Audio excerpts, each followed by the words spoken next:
မင်္ဂလာပါပြည်သူ့အတန်သတင်းဌာနရဲ့2026ခုနှစ်မတ်လ14ရက်နေ့ညနေခင်းသတင်းတွေကိုတင်ဆက်ပေးသွားမှာဖြစ်ပါတယ်။မန္တလေးတိုင်းပြည်ကြီးတကုံမြို့နယ်ရှိကမ္ဘာရတနာကမ္ဘောဇဘဏ်ခွဲတစ်ခုကိုမတ်လ13ရက်နေ့ညနေ3နာရီချိန်လောက်ကပြည်ကြီးတကုံမြို့နယ်ဇာကောရက်ကွက်ရန်ကုန်မန္တလေးလမ်းဟောင်းပေါ်ရှိကမ္ဘောဇဘဏ်ခွဲ42ကိုအနက်ရောက်ဝတ်စုံဝတ်ဆင်ထားတဲ့အမျိုးသား2ဦးဆိုင်ကယ်နဲ့ရောက်လာပြီး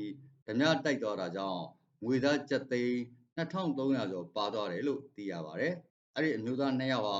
အနက်ရောင်စကော်ပီဆိုင်ကယ်ကိုစီးနင်းကဆိုင်ကယ်သီးအုပ်ထုပ်တွေစောင်းထားကြပါတယ်။သူတို့မှာတင်တဲ့တူတလက်နဲ့ဗစီတစ်ချောင်းကိုကင်ဆောင်ကဗန်အတွင်းကိုဝင်ရောက်လာပြီးဗန်ဝန်ထမ်းတွေကိုချင်းချောက်ကငွေယူထွက်ပြေးသွားကြတာပါ။အခင်းဖြစ်ပွားချိန်မှာဗန်ထဲမှာဝန်ထမ်း28ဦးနဲ့လုံခြုံရေးဝန်ထမ်း5ဦးစုစုပေါင်း33ဦးရှိနေပေမဲ့လူတွေကတော့ထိခိုက်ဒဏ်ရာရရှိမှုတစုံတရာမရှိဘူးလို့သိရပါတယ်။လက်ရှိမှာပြစ်မှုကျူးလွန်သူတွေကိုဖမ်းဆီးရမိနိုင်ရေးအတွက်သက်ဆိုင်ရာနယ်မြေလုံခြုံရေးအဖွဲ့တွေကစုံစမ်းစစ်ဆေးမှုတွေပြုလုပ်နေပါတယ်။ဒီကမ္ဘောဇဘဏ်ခွဲ42ကိုပြီးခဲ့တဲ့2022ခုနှစ်ဇူလိုင်လ15ရက်နေ့ကလည်းကျပ်သိန်း1800ခန့်ဓမြတိုက်ခံခဲ့ရမှုသဖြင့်အခုဖြစ်စဉ်ဟာ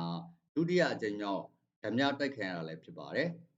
။ပြည်သူ့အတန်သတင်းဌာနကိုကြည့်ရှုအားပေးကြတဲ့မြန်မာပြည်သူပြည်သားအားလုံးဘေးပရာဝေးကွာပြီးကိုယ်စိတ်နှဖျားကျန်းမာချမ်းသာကြပါစေ။